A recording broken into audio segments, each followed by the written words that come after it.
Hi Theo and Charlie, it's Grammy, and the story I have to read to you today is called The Story of Ping. It's by Marjorie Flack and Wiese, and here's Ping.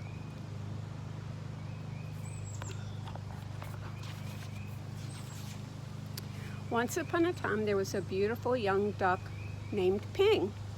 Ping lived with his mother and his father and 2 sisters and 3 brothers and 11 aunts and 7 uncles and 42 cousins. Their home was a boat with 2 wise eyes on the Yangtze River. Each morning as the sun rose from the east, Ping and his mother and his father and his sisters and his brothers and his aunts and his uncles and his cousins all marched one by one down a little bridge to the shore of the Yangtze River. All day they would hunt for snails and little fishes and other pleasant things to eat. And here they are. So there's Ping.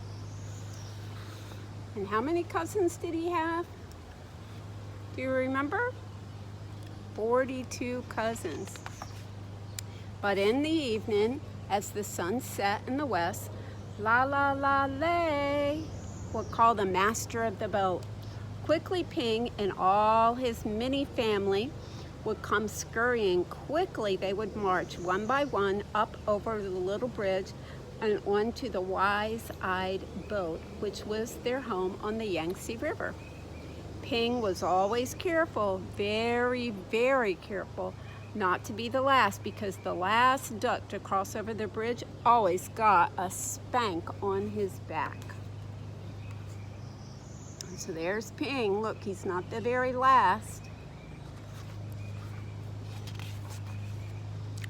But one afternoon, as the shadows grew long, Ping did not hear the call, because at that moment, Ping was wrong side up, trying to catch a little fish. There he is, and look, there's the wise-eyed boat, and there's all his family going to get on. By the time Ping was right side up, his mother and his father and his aunts were already marching one by one over the bridge. By the time Ping neared the shores, his uncles and his cousins were marching over, and by the time Ping reached the shore, the last of his 42 cousins had crossed the bridge. Ping knew he would be last, the very last duck, if he crossed the bridge. Ping did not want to be spanked. What do you think he's going to do? So he hid. Ping hid behind the grasses, and as the dark came and the pale moon shone in the sky, Ping watched the wise-eyed boat slowly sail away down the Yangtze River. All night long, Ping slept near the grasses on the bank of the river, but with his head tucked under his wing. And when the sun rose up from the east, what do you think is going to happen when the sun rose up from the east? Ping found he was all alone on the Yangtze River. There he is, all alone. There's no other ducks around. There was no father or mother, no sisters or brothers, no aunts or uncles, and no 42 cousins to go fishing with Ping. So Ping started out to find them, swimming down the yellow waters of the Yangtze River. As the sun rose higher in the sky, boats came. Big boats and little boats, fishing boats and bigger boats, houseboats and raft boats, and all these boats had eyes to see with, but nowhere could Ping see the wise-eyed boat, which was his home.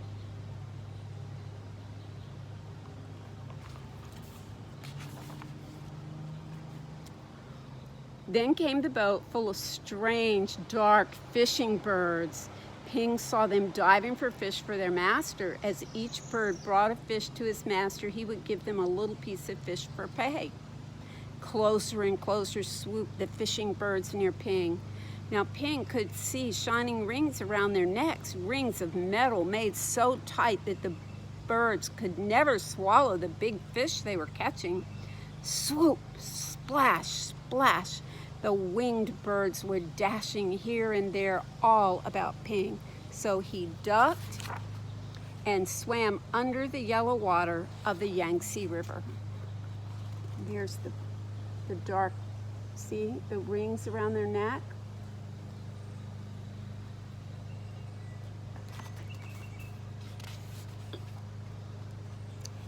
When Ping came to the top of the water far away from the fishing birds, he found little crumbs floating, tender little rice cake crumbs, which made a path to a houseboat.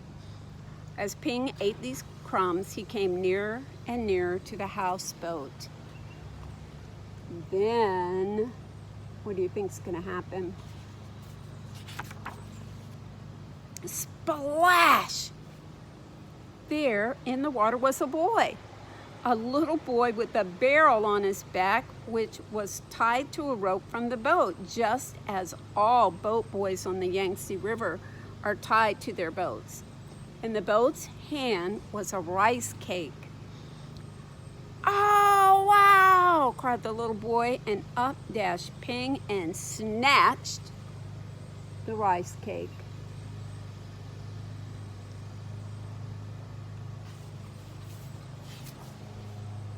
Quickly, the boy grabbed Ping and held him tight. "Quack, quack, quack, quack," cried Ping. "Oh, oh, oh," yelled the little boy. Ping and the boy made such a splashing and such a noise that the boy's father came running, and the boy's mother came running, and the boy's sisters and brother came running. And they all looked over the edge of the boat at Ping and the boy splashing in the water of the Yangtze River.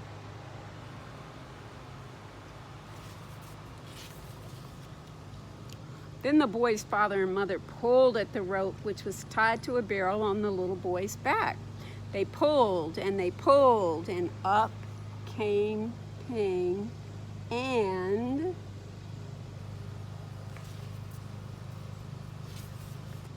the little boy onto the houseboat. "Ah, a duck dinner has come to us," said the boy's father. "I will cook him with rice at sunset tonight," said the boy's mother. "No, no, my nice duck is too beautiful to eat," cried the boy. What do you think? Are they going to eat him for dinner? But down came a basket all over Ping, and he could see no more of the boy or the boat or the sky or the beautiful yellow water of the Yangtze River. All day long, Ping could see only the thin lines of the sun, which shone through the cracks in the basket, and Ping was very sad. And see how it's covering him all up? After a long time, while Ping heard the sounds of oars and felt the jerk, jerk, jerk of the boat as it was rowed down the Yangtze River, soon the lines of sunshine, which came through the cracks of the basket, turned rose color, and Ping knew the sun was setting in the west. Ping heard the footsteps coming near to him. The basket was quickly lifted, and the little boy's hands were holding Ping. Quickly, quietly, the boy dropped Ping over the side of the boat, and Ping slipped into the water of the beautiful yellow water of the Yangtze River. Then Ping heard this call, "La la la lay." Do you remember that call?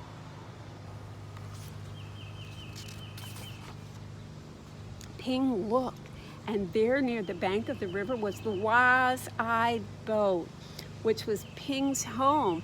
And Ping saw his mother and his father and his aunts and his uncles one by one up over the little bridge they were marching. Swiftly, Ping turned and swam, paddling toward the shore. Now Ping could see his uncles marching one by one. Paddle, paddle, Ping hurried toward the shore. Ping saw his cousins marching one by one. Paddle, paddle, Ping neared the shore, but as Ping reached the shore, the last of Ping's 42 cousins marched over the bridge, and Ping knew that he was late again. What do you think he's going to do? Do you think he's going to wait and hide so he doesn't get spanked? But up marched Ping, up and over the bridge, and Spank came down the spank on Ping's back.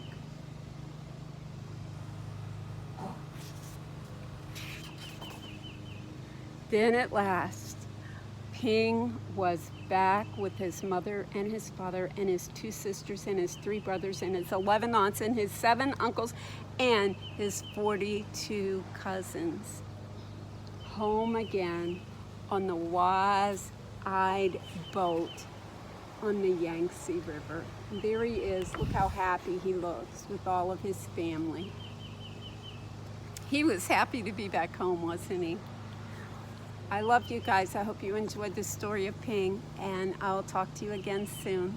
Bye-bye.